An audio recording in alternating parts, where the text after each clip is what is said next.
U.S. women's soccer team is fighting for fair and equal treatment by Washington Post, adapted by News ELA staff on June 6, 2019.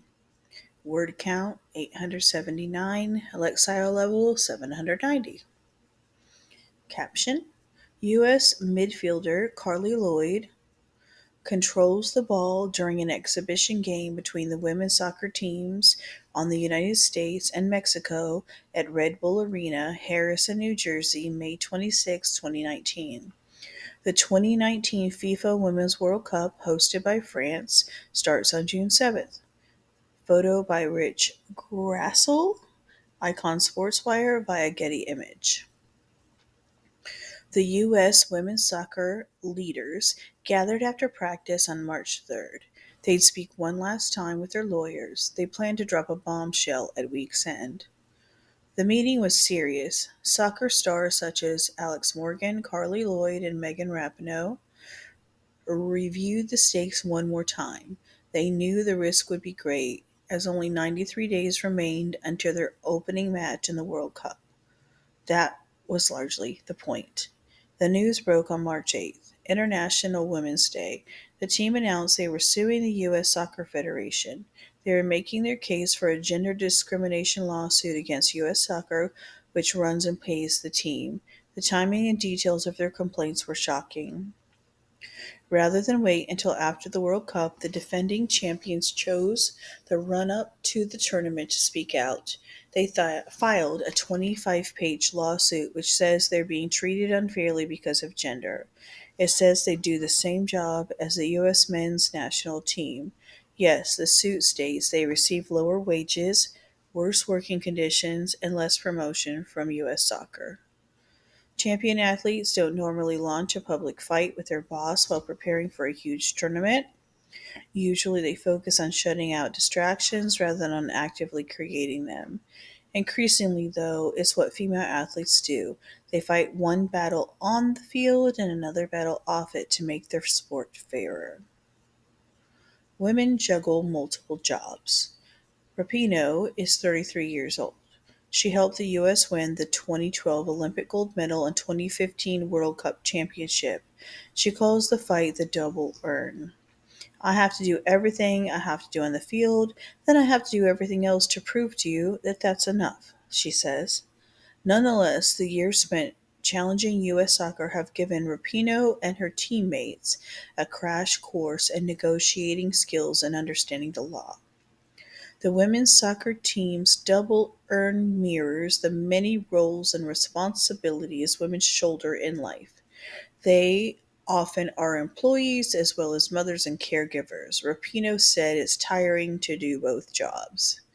Many female athletes have had to demand the right to play.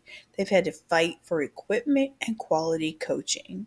Some have had to push back against physical, sexual, or emotional abuse while competing. Billie Jean King was a leader in women's sports. In the early 1970s, she launched a women's tennis league. The sport's governing body was all men. They said they'd stop her for competing, but King didn't give up. Looking for equal pay. King paved the way for Venus Williams. She fought for equal pay in women's tennis. In 2007, Williams convinced Wimbledon, the sport's most popular tournament, to change. It began paying its male and female champions the same in 2007. King's and Williams' work has influenced women's soccer's fight for fair treatment. It's not a popularity contest. It's about doing the right thing, King said by email. In the end, you are just trying to make the world a better place for your sport. Kendall Coyne Schofield is a member of the United States 2018 Olympic gold medal winning ice hockey team. She said her team drew inspiration from King. In addition, they received advice from the U.S. women's soccer team. They gave us hope that we can do this, said Coyne Schofield, who is 27 years old. She led the team's 2017 stand against U.S. hockey. The women said they skipped that year's World Championship unless salaries and support improved. The women received better pay and conditions and then won the world title and Olympic gold. The U.S. women's national soccer team began in 1985. Since then, its goal was to make the sport better for the next generation. Uneven salaries. The women's team begins defending the Women's World Cup on June 7th. Meanwhile, their decades long effort for fair treatment by U.S. soccer continues. A woman earns a base of $3,600 for each game she plays. A man earns $5,000. After 20 games are played, a woman's base salary ends up being $72,000, while a man's base salary ends up being $100,000. Therefore, the female player makes about 30,000 less than the male player. Also, the maximum bonus a woman can earn for winning a game is $1,350. Meanwhile, the average bonus a man can earn is $8,166. If you combine their bonus salary with their base salary, on average, the men would each earn about 263,320,000 apiece. The women, by contrast, would earn 99,000. The differences in pay start when the team is decided. Men earn $55,000 for making the U.S. World Cup team in 2014. Women earned $15,000 for making the 2015 U.S. World Cup team. Hoping for a victory in court. Nina Chaudhry is a lawyer with the National Women's Law Center. She believes the players have a strong case.